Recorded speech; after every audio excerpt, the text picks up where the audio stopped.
ആസിഫ് അലിയുടെ ടിക്കി ടാക്ക സിനിമയുടെ first look വന്നിട്ടുണ്ട്. ഈ ഒരു ഫസ്റ്റ് ലുക്ക് കാണുമ്പോൾ ഡിസിയുടെ സൂയിസൈഡ് സ്ക്വാഡ് എന്ന സിനിമയാണ് ഓർമ്മ വരുന്നത്. ഒരു പ്രത്യേക മിഷന്റെ ഭാഗമായി ഒരു സ്ക്വാഡിനെ നിർമ്മിക്കുന്നു, അതാണ് സൂയിസൈഡ് സ്ക്വാഡ്. അതുപോലെ ഈ ഒരു സിനിമയിൽ ഒരു പ്രത്യേക മിഷന്റെ ഭാഗമായി ആസിഫ് അലി ലീഡ് ചെയ്യുന്ന ഗ്യാങ്ങിന്റെ കഥയായിരിക്കാം ചിലപ്പോൾ സിനിമ പറയുന്നത്. ആസിഫ് അലിയെ കൂടാതെ വാമിക, സഞ്ജന, നസ്ലൻ, ലുക്മാൻ തുടങ്ങിയ താരങ്ങളാണ് സിനിമയിൽ അഭിനയിക്കുന്നത്. അഡ്വഞ്ചറസ് ഓമനക്കുട്ടൻ, ഇബിലീസ്, കാള എന്നീ സിനിമകൾക്ക് ശേഷം രോഹിത് VS സംവിധാനം ചെയ്യുന്ന ചിത്രമാണ് ടിക്കി ടാക്ക. സീരീസും സിനിമയുടെ നിർമ്മാണത്തിൽ പങ്കാളികളായിട്ടുണ്ട്. സിനിമയുടെ ടൈറ്റിലായ ടിക്കി ടാക്ക എന്നൊരു വേർഡ് ശരിക്കും ഫുട്ബോളുമായി ബന്ധപ്പെട്ടതാണ്. ഫുട്ബോളിലുള്ള ടാക്ടിക്കൽ സ്റ്റൈലിന് സ്പാനിഷ് ഭാഷയിൽ പറയുന്ന പേരാണ് ടിക്കി ടാക്ക. നമ്മൾ ഫുട്ബോൾ കളിക്കുമ്പോൾ നമ്മുടെ ഓപ്പോസിറ്റായിട്ട് നിൽക്കുന്ന പ്ലേയേഴ്സിനെ പറ്റിച്ചുകൊണ്ട് വളരെ സ്പീഡായിട്ട് പാസ്സൊക്കെ ചെയ്ത് ടീം വർക്കിൽ നമ്മൾ ആ ഒരു ഗെയിം ഫിനിഷ് ചെയ്യുന്നതിനെയാണ് ടിക്കി ടാക്ക എന്ന് പറയുന്നത്. ഇപ്പോൾ നമ്മൾ ഈ ഒരു സിനിമയായിട്ട് കണക്ട് ചെയ്യുമ്പോൾ ആസിഫ് അലിയുടെ ആ ഒരു ഗ്യാങ് അവരുടെ ഓപ്പോസിറ്റായിട്ട് നിൽക്കുന്ന ആളുകളൊക്കെ തോൽപ്പിച്ച് വളരെ സ്പീഡായിട്ട് ഇവർ അവരുടെ മിഷൻ കംപ്ലീറ്റ് ചെയ്യുന്നതൊക്കെ ആയിരിക്കാം സിനിമയുടെ സ്റ്റോറി. ഒരു ഹൈ വോൾട്ടേജ് ആയിട്ടുള്ള ആക്ഷൻ സിനിമയാണ് ടിക്കി ടാക്ക എന്ന് ഉറപ്പിക്കാവുന്നതാണ്. ലോക സിനിമയുടെ ഇന്നലത്തെ കേരള കളക്ഷനോടുകൂടി തുടരും സിനിമയുടെ ഫൈനൽ കേരള ഗ്രോസ് കളക്ഷനായ 118 കോടി ബ്രേക്ക് ചെയ്തുകൊണ്ട് 2025 മലയാളത്തിൽ മറ്റൊരു ഇൻഡസ്ട്രി ഹിറ്റ് പറന്നിരിക്കുകയാണ്. ഇനി 300 കോടി എന്ന മാന്ത്രിക സംഖ്യയിലേക്ക് സിനിമയുടെ വേൾഡ് വൈഡ് കളക്ഷൻ എത്താനുള്ള കാത്തിരിപ്പാണ്. നിലവിൽ 295 കോടി രൂപയാണ് ലോക സിനിമയുടെ world wide collection. Jithu Madhavan Suriya ചിത്രം കേരളം ബേസ് ചെയ്തുകൊണ്ടുള്ള ഒരു സ്റ്റോറി ആയിരിക്കുമെന്നാണ് പറയുന്നത്. സിനിമയിൽ സൂര്യ ഒരു പോലീസ് റോഡിലാണ് എത്തുന്നത്. ഒരു തമിഴ് കോപ്പ് കേരളത്തിലേക്ക് എത്തുന്നതാണ് സിനിമയുടെ പ്ലോട്ട്. നിലവിൽ കൊച്ചിയിൽ പോലീസ് സ്റ്റേഷൻ്റെ സെറ്റ് വർക്കൊക്കെ നടന്നുകൊണ്ടിരിക്കുകയാണ്. അടുത്ത മാസമാണ് സിനിമയുടെ ഷൂട്ടിംഗ്. ഓപ്പറേഷൻ ജാവ സിനിമയുടെ 2ാം ഭാഗം തരുൺ മൂർത്തി പ്രഖ്യാപിച്ചിരിക്കുകയാണ്.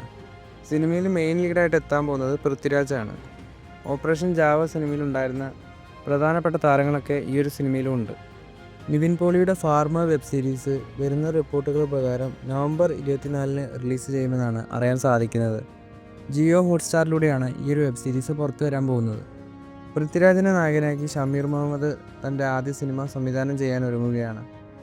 ഒരു സോളിഡ് ആയിട്ടുള്ള ആക്ഷൻ ത്രില്ലർ ചിത്രമായിരിക്കും ഇതെന്നാണ് പറയുന്നത്. അതുപോലെ 2026 സിനിമയുടെ ഷൂട്ടിംഗ് തുടങ്ങുക. കാന്താര ചാപ്റ്റർ 1 സിനിമയുടെ ഭാഗത്തുനിന്ന് രുക്മിണി വസന്തയുടെ സ്പെഷ്യൽ പോസ്റ്റർ വന്നിട്ടുണ്ട്. കാന്താര ചാപ്റ്റർ 1 സിനിമയുടെ ഓപ്പണിംഗ് ദിവസത്തെ വേൾഡ് വൈഡ് കളക്ഷൻ എത്രയായെന്ന് നോക്കാം. സിനിമയ്ക്ക് ആദ്യ ദിനം കേരളത്തിലടക്കം പോസിറ്റീവ് റെസ്പോൺസാണ് വന്നത്. അതുകൊണ്ട് തന്നെ സിനിമയ്ക്ക് നല്ല ബുക്കിംഗ് തന്നെയാണ് ബുക്ക് മൈ ഷോ ഒക്കെ നോക്കുമ്പോൾ കാണാൻ സാധിക്കുന്നത്.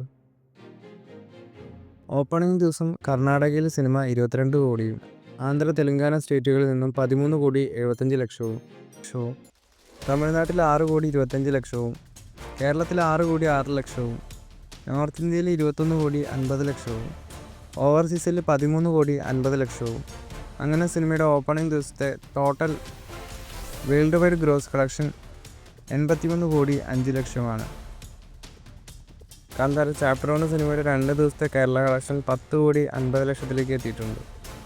കാന്താര സിനിമയുടെ മുൻപത്തെ ഭാഗം കേരളത്തിൽ 35 ദിവസങ്ങൾ കൊണ്ട് നേടിയത് 11 കോടിയോളമായിരുന്നു.